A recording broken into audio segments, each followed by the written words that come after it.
pour les militaires. Et pour lancer cette première semaine du mois de juillet, on revient sur les dernières actualités des opérations militaires françaises dans le monde. Le déploiement opérationnel Pégase de l'armée de l'air et de l'espace a officiellement débuté. À l'initiative de la France, cette projection de puissance est placée sous le signe de l'interopérabilité, en particulier européenne. Elle s'effectue ainsi avec les forces aériennes allemandes, britanniques et espagnoles.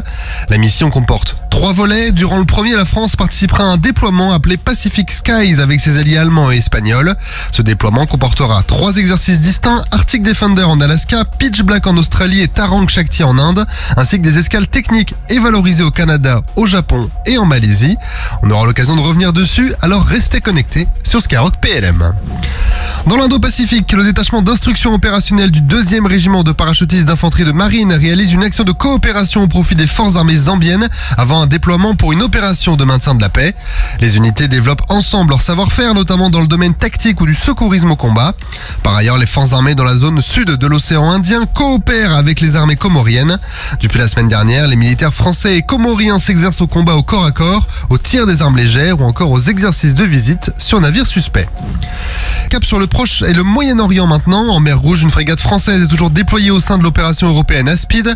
Elle a ainsi participé à l'opération de sauvetage de l'équipage du MV Tutor qui avait été touché par un drone de combat outil. La frégate a ensuite détruit un drone de combat lancé depuis le Yémen vers des navires de commerce dans le détroit de Bab el-Mandeb.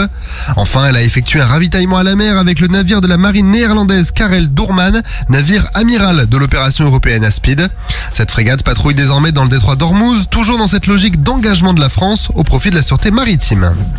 De son côté, un avion de patrouille maritime Atlantique 2 déployé sur la base aérienne 104 d'Al Dafra a terminé son déploiement au profit de l'opération Ajnor, le volet militaire français de l'initiative européenne de sensibilisation maritime menée par l'Europe dans le détroit d'Ormuz.